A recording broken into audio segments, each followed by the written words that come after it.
আপনারা দেখছেন পজিটিভ বার্তা। সকলকে শারদীয়ার প্রীতি শুভেচ্ছা জানিয়ে শুরু করছি শারদ পুষ্পাঞ্জলি সম্মান 2025। প্রকৃতির সেরা পুরস্কার জিতে নিল সন্তোষপুর লেকপল্লী।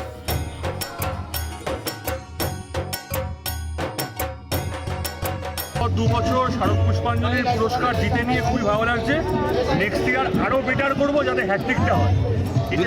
যদি কনসেপ্টটা যদি বলেন ভালো। কনসেপ্টটা হচ্ছে আমাদের জলচিত্র। তো জলচিত্র বলতে যেটা আমরা এখানে তুলে ধরেছি, এই 1905 সালে প্রথম অমরেন্দ্রনাথ ঠাকুর এই প্রথাটা চালু করেছিল ওয়াশ পেন্টিং।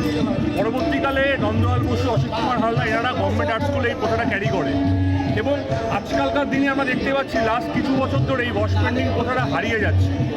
তো এই ওয়াশ পেন্টিং প্রসেসটাকেই সন্তোষপুর লেকপল্লী এবার একটা আর্ট গ্যালারির মাধ্যমে তুলে ধরেছে কলকাতার দর্শকদের কাছে। একটা নতুনত্ব কনসেপ্ট, এটাকে এই বিষয় নিয়ে কাজ হয়নি এবং যারা কাজ করেছে আমাদের এখানে সবাই গভর্নমেন্ট আর্ট স্কুলের স্টুডেন্ট। থিম আর্টিস্ট হচ্ছে অনির্বাণ দাস। থিমটা দিয়েছে, আপনারা অ্যাকসেপ্ট কেন বলেন? দেখুন, আমরা অ্যাকসেপ্ট করেছি তার কারণ কলকাতা দুর্গাপুজোতে বিভিন্ন রকমের আর্ট নিয়ে কাজ হয়। এই ওয়াশ পেন্টিং আর্ট এই কনসেপ্টটা এখনো অব্দি কেউ ভাবতে পারেনি।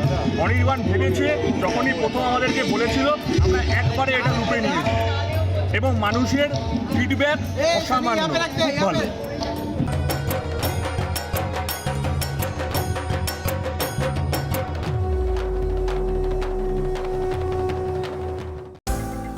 আপনারা দেখছেন পজিটিভ বার্তা platform. Think positive, be positive.